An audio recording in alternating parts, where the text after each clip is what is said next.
राज्यात किमान तापमानामध्ये घट, पुण्यात तापमानाचा पारा 12.2 अंशांवर.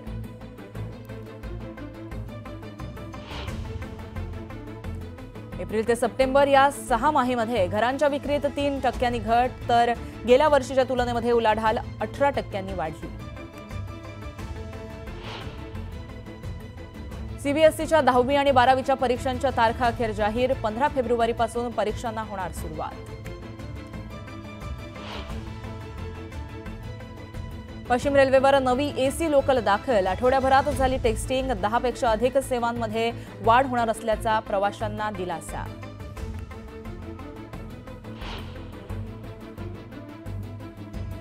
दिल्लीत प्रदूषणाचा हवाई वाहतुकीवर मोठा परिणाम. 15हून अधिक उड्डाणांचा मार्ग बदलला.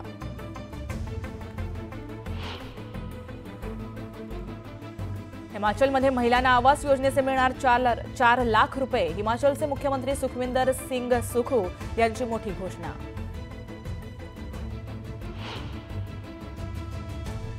सीमेपलीकडून ड्रग्सची तस्करी करण्याचा प्रयत्न फसला. बीएसएफच्या जवानांनी ड्रग्ससह पाकिस्तानी ड्रोन केले जप्त.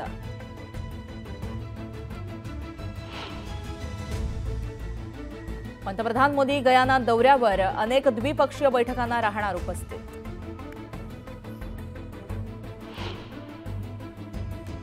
भारतीय महिला हॉकी संघाला आशियाई चॅम्पियन ट्रॉफी स्पर्धेचं जेतेपद. अंतिम सामन्यात चीनचा केला पराभव. फुटबॉल स्टार लिओनेल मेसी भारतात 2 सामने खेळणार. नव्या वर्षात केरळमध्ये होणाऱ्या आंतरराष्ट्रीय लढतीत होणार सहभागी.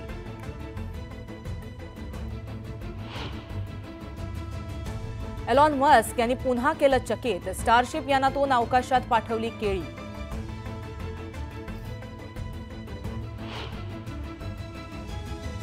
आणि महाराष्ट्र सरकारला हायकोर्टानं सुनावलं लाखोंचा दंड. पोलिसांविरोधात तक्रारी गांभीर्यानं न घेणं पडलं महागात.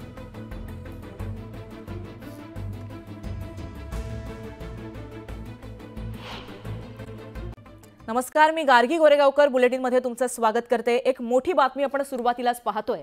राज्यातील विधानसभा निवडणुकीमध्ये झालेल्या मतदानानंतर महाविकास आघाडीचे सर्वच ज्येष्ठ नेते एकमेकांच्या संपर्कात असल्याचं कळतं. राहुल गांधी, मल्लिकार्जुन खरगे, शरद पवार यांची मतदानाच्या वाढीव आकडेवारीवर आणि आकड्यावरती चर्चा झाल्याची माहिती सूत्रांकडून प्राप्त होतेय. मतदानाच्या पॅटर्न आणि एक्झिट पोलवर देखील चर्चा झाल्याची माहिती सूत्रांनी दिली आहे. तर राष्ट्रीय नेतृत्वात सोबत चर्चा करण्यासाठी शरद पवार हे केंद्रबिंदू असण्याची शक्यताही वर्तवली गेली आहे. तर याबाबत आपण अपडेट जाणून घेतोय आमचे प्रतिनिधी प्रशांत लीला रामदास यांच्याकडून. प्रशांत, मतदान ज्या पद्धतीनं काल मतदान पार पडलं विधानसभा निवडणुकीसाठी, त्यानंतर सर्वच महाविकास आघाडी ज्येष्ठ नेते राहुल गांधी असो किंवा मग शरद पवार असो, मल्लिकार्जुन खरगे असो, उद्धव ठाकरे असो, हे सगळे जे नेते आहेत त्या नेते एकमेकांच्या संपर्कात आहे. या सगळ्यांची प्रारंभिक चर्चा झाल्याची सूत्रांची माहिती आहे. जर निकाल मिश्र स्वरूपात आला तर कशा पद्धतीची रणनीती असावी.